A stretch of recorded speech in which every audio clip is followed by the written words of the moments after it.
Never a boring day in crypto land, as they say, guys, with another $200 million hack this morning, followed swiftly by another $8 million hack.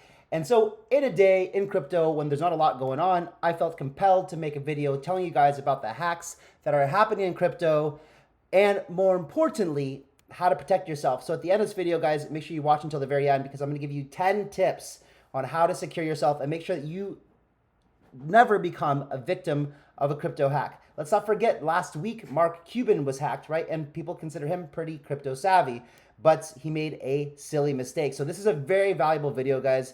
Even if you know your stuff, it's always good to refresh your memory and remember these 10 tips on protecting your crypto. This is called OPSEC or operational security. But first, let's get into the drama that ensued today and talk about Mixin.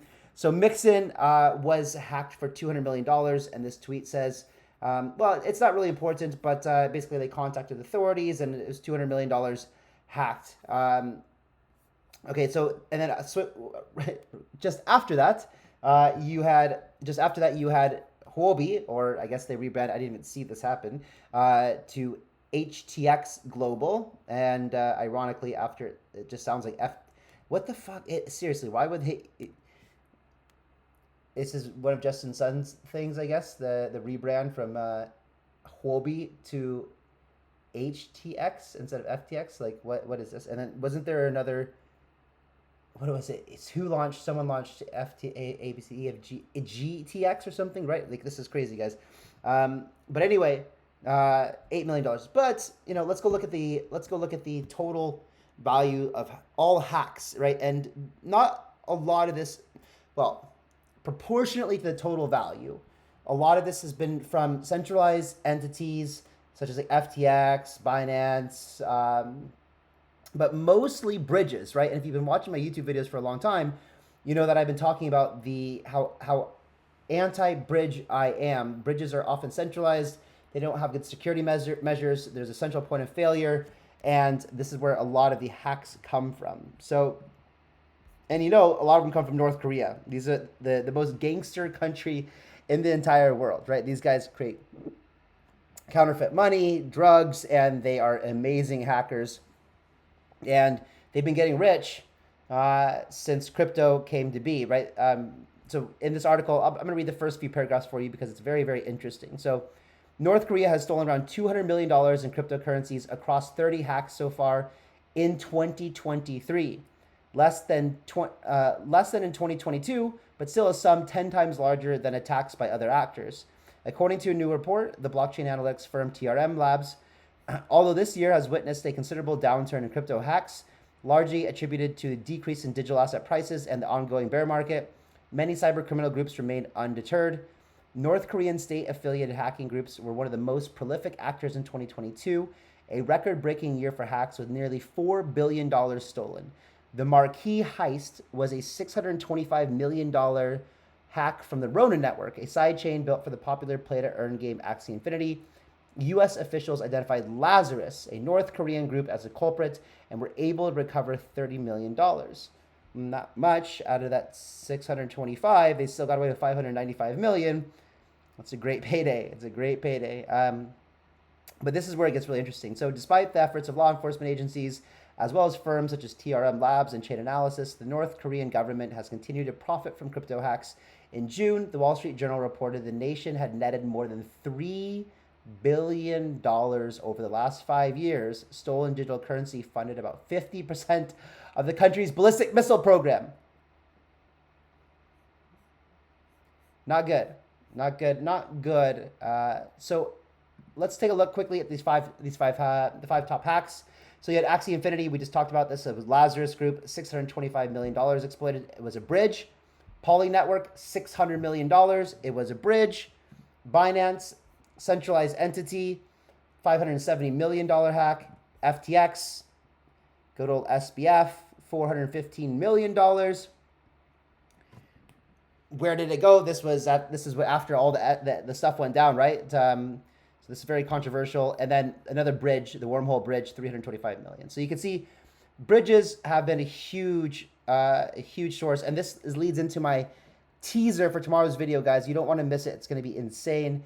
talking about Chainlink and what they're doing to help resolve one of these problems. But first, now most importantly, let's talk about 10 ways that you can protect yourself. So cross-chain, number one, cross-chain bridges are dangerous and exploited frequently. So I understand like bridges are a necessary evil, right? But don't leave your money in a bridge. And often what happens with these bridges is they are centralized, and so they're not using very advanced technology. Um, I know because Paid Network uses a bridge, and we have to deposit pay tokens and pay tokens on both networks like Binance and Ethereum, for example. And there's a lot of value that's in these things to make sure there's enough liquidity for when people want to use them, that they can actually don't have to spend so much time waiting for the bridge to process the value. Um, so yeah, this is very, very dangerous. There's not much you can do. Just use the bridges and use something it's even if you have to pay a little bit more, something fast, because the longer that your funds are in a bridge, the more dangerous it becomes. Two, so this is something you really want to ask yourself, and I always ask myself this, right? When you are farming a DeFi protocol or using a DeFi product, ask yourself if the APY that you're getting is worth the potential of you losing all of your funds that you're in there farming with. Because anytime that you put your funds in a smart contract, it is vulnerable, right? And I got extremely lucky, and this along this train of thought, like it took me. I'm a decentralization maxi, right? I've been in this space since 2012. I love the idea of decentralization, and there's no one that wants this to work more than myself.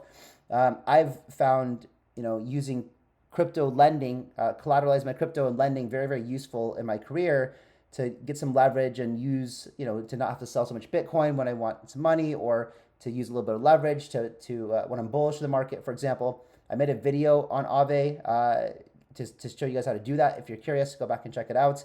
I'll put a link in the description below. But always ask yourself, and this goes to say that, like, be very, very careful with brand new DeFi platforms, right? It took me a while, and I got lucky, right? I got lucky that I didn't use Celsius. I got lucky that when I was using a centralized custodian, I was using Nexo, and they didn't go down. But it took me a while, right, to realize, to really start trusting. And luckily, Aave had been around for a while, so I pulled all my money out of Nexo and I put it in Aave. I've been very, very happy ever since. Aave has had very little, incidences since its existence, and I know they put a lot of money into securing their smart contracts, bug bounties, and it's for a protocol as big as Aave or Compound or something. They want to make sure that the reputation is on the line, and really the future of DeFi lies in the hands of these protocols because they're the longest standing. And so I now feel comfortable using these things, but just be careful when you use new smart contracts and put a lot of money in them, that it could be at risk.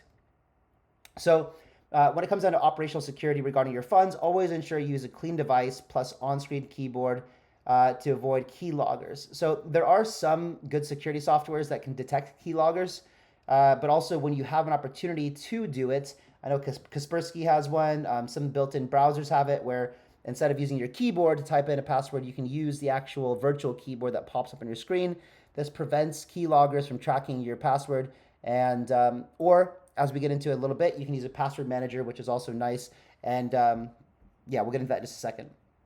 Never copy and paste your private keys on your phone or cloud. Write it down and secure your private keys in a secure storage. So here's a crazy story that we heard recently. I forget who it was, but someone had essentially copy and pasted their private key, and that was in the clipboard.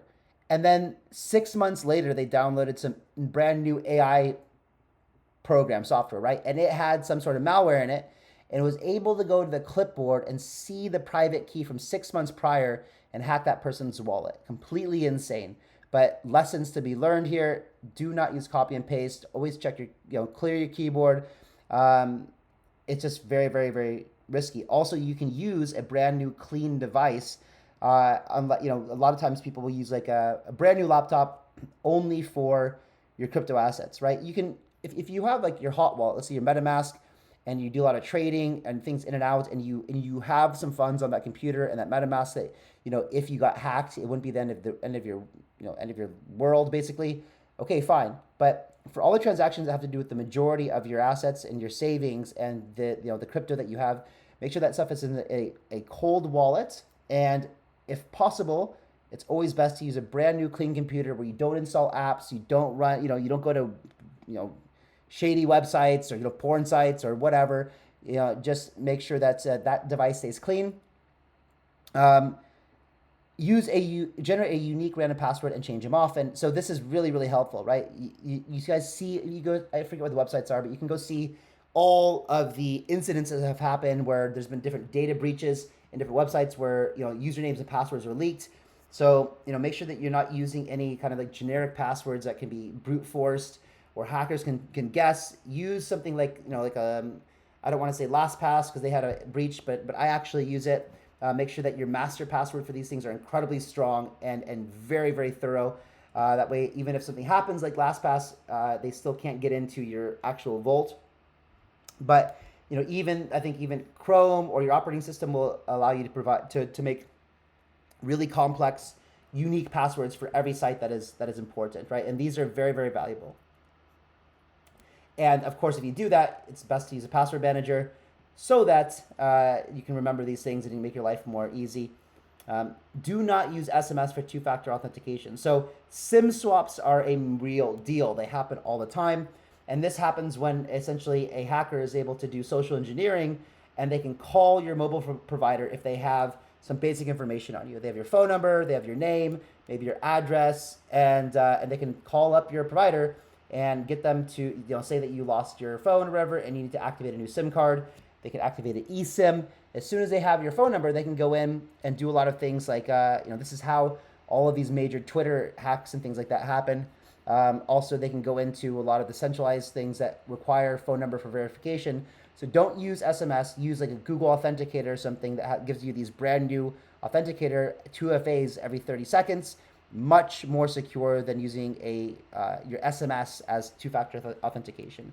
So did you know, this is number 9, that you can go to your mobile provider and ask them to lock down your SIM card and put a note on your account that the only way to swap your SIM is to physically go into the store with 2 forms of ID and change a SIM, right? And so that is a good start. It's still not bulletproof.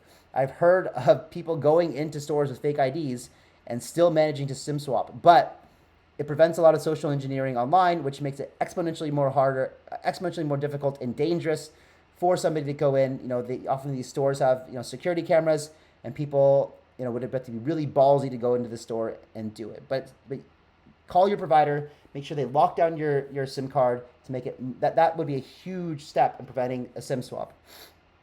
And lastly, guys, make sure that you always update your devices whenever possible. Whenever you get a notification that your Google Chrome or your iOS operating system or whatever has an update, it's usually has included security updates, right? So they fix little bugs and security breaches and things like that, and they can patch them quickly. So always make sure that you update your devices and your software when an update is available. Make sure it's an authentic update, not some sort of phishing attack. And guys, make sure that you don't click on any crazy links, because phishing links, make sure you verify your links before you click on them. And always double check in MetaMask whenever you're about to sign a transaction. Look at the details, take your time signing transactions, look where it's going, and read the information that MetaMask provides to you, because it's very valuable on saying what you're about to give permission to do. All right, guys, that's going to wrap it up today. I hope that you found this information useful and helpful. I will catch you guys on the next one. See ya.